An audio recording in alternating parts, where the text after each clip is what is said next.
Ever thought about waking up in a mental hospital, trying hard to tell everyone you're not crazy?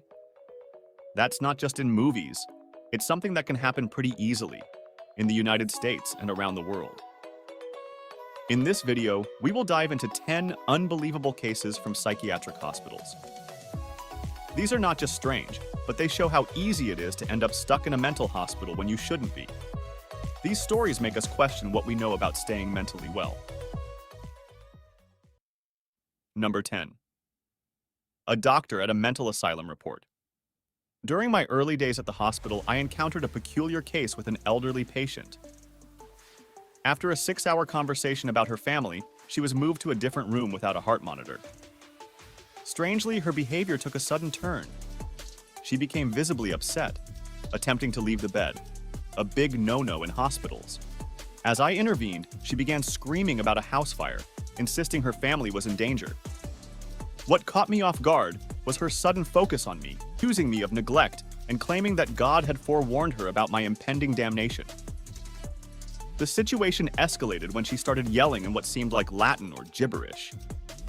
To my surprise, she threw her dentures at me, contorted her face into a disturbing smile, and unleashed a blood-curdling scream, reminiscent of a possession scene from a movie. This unexpected encounter with the patient took an eerie turn, challenging my perceptions of the routine hospital environment. Number 9. Another medical professional reports. In my experiences within various psychiatric facilities, I encountered a lady with severe burn scars spanning from her head to her entire body. Despite enduring chronic depression and significant disfigurement, she remained remarkably sweet, offering kindness to everyone and always willing to lend a listening ear. Intrigued by her story, I pressed a nurse for details and learned that she had set herself on fire following the heartbreaking loss of her baby many years ago. Number 8. Similarly, here is another testimony from a psychiatrist. I once worked on a juvenile psychiatric unit and had to restrain a girl who was so overwhelmed by suicidal thoughts that she was resorting to biting chunks out of her own shoulder. Fast forward 3 years, and I encountered a well-dressed young woman while taking a bus to interview for a graduate psych program. To my surprise, she recognized me as someone from Colorado and asked if I had worked on a psych unit. It turned out to be the same girl who had made significant progress after our initial encounter. We had a pleasant chat, during which I expressed my joy at seeing her doing well. She smiled, thanked me, and we parted ways. Number 7. In a psychiatric hospital, there was an astonishing incident involving a patient with a rare and perplexing disorder known as foreign accent syndrome. This individual, following a traumatic brain injury, suddenly developed a completely different accent that was foreign to their native language. Despite having never lived in or been exposed to the country associated with the new accent, the patient spoke with an uncanny authenticity. This baffling phenomenon not only left the medical staff astounded, but also raised questions about the intricate connections between the brain, language, and the mysterious ways it can adapt and transform in the face of neurological challenges. Number 6. Doctor of a mental hospital in China reports. In my role as a nursing assistant, I once cared for a patient battling dementia, among other challenges.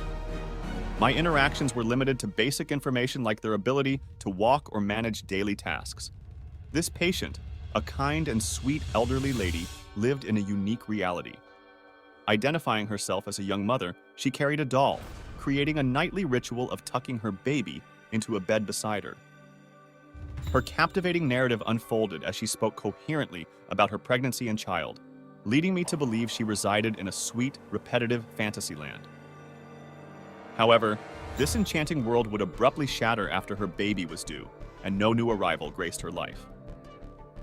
A month-long cycle ensued, marked by deep depression, refusal to eat, non-stop tears, and occasional violence. Then, like clockwork, she'd wake up one morning, exuberant, proclaiming, "Did you hear the great news? I'm going to have another baby." In a poignant incident, I offered to tuck in her baby, only to be met with a surprising and forceful throat punch. As the dust settled, her tragic past was unveiled. a lost husband, and 1-year-old in a fatal accident on the way to the hospital, leading her to give up their newborn for adoption. Her delusions, triggered by the due date, carried both hope and deep anguish. Dementia, often described vaguely as confusion or loss of mind, took on a more chilling form, a relentless cycle forcing her to repeatedly relive her most traumatic experience. The perpetual return to the lead-up of her heartbreak, with no escape, painted a harrowing picture akin to the very definition of hell. Number 5. At the hospital, there was this elderly lady with strong forgetfulness.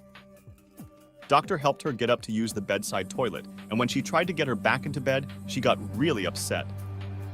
She told her to let go, took a step back, and suddenly took off all her clothes. Then she grabbed the bedside toilet and started swinging it at her, saying she was using bad words against her. The doctor had to call the nurse, who then called security.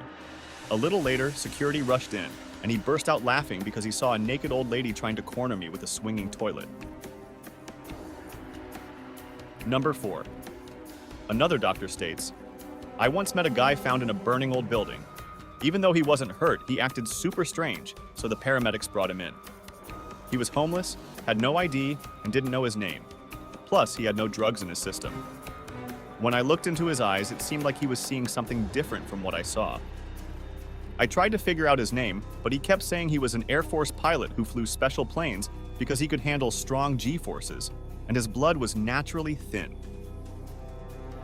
Blood tests showed his levels were a bit higher than usual, but not enough for medication. While I was telling a coworker about this, a resident overheard us. He was in the Air Force too and looked really shocked. He said the city base the guy mentioned had no roads and was super secret. He warned me not to talk about it. It felt strange. Thinking about it, I wonder if the guy was telling the truth. Maybe the government messed with his mind and left him on the streets so he can't remember anything. This way, he can't share any secrets. It's not like I usually believe in conspiracy theories, but this guy seemed different." Number 3. There was a guy from what seemed like a really strict rural background. He'd randomly confessed to emotions and urges related to sensitive topics like pedophilia, bestiality, homosexuality, and incest. Strangely, he'd always say, "Jesus loves you," and carry a Bible. Number 2. Doctor of a mental hospital in the US says, "During my high school mental health co-op, I encountered 2 exceptionally challenging patients. One suffered from Korsakoff syndrome, leading to severe delusions and disorientation. At times, he believed he was at a bowling alley, while at other times, he thought he had just been shoe shopping. Due to potential violence, he had to be tied into his chair. Korsakoff's is a disorder affecting a small percentage of alcoholics, with about 2% developing it. The second patient had severe brain damage and needed to be kept locked naked in a padded cell to prevent her from eating anything inedible. On one full moon night, a notorious time in psychiatric facilities, she managed to palm a plastic spoon and, despite restraints and the presence of 2 attendants, tragically plucked out one of her eyes." Number 1. In a psychiatric hospital, there was an unbelievable incident involving a patient diagnosed with a rare condition known as Cotard's delusion, colloquially referred to as walking corpse syndrome.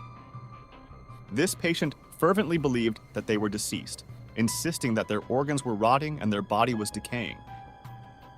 Despite all medical evidence to the contrary, they adamantly maintained their conviction of being a living corpse, even refusing to eat because, as they believed, the deceased had no need for sustenance. This extraordinary case challenged the medical staff, prompting profound reflections on the intricate workings of the human mind and the perplexities within psychiatric disorders. That was all for today, folks. Do you have stories or experiences of your own that shed light on the diverse aspects of mental health? Let us know in the comments below. And if you want to see more of these videos, don't forget to like and subscribe. See you in the next one.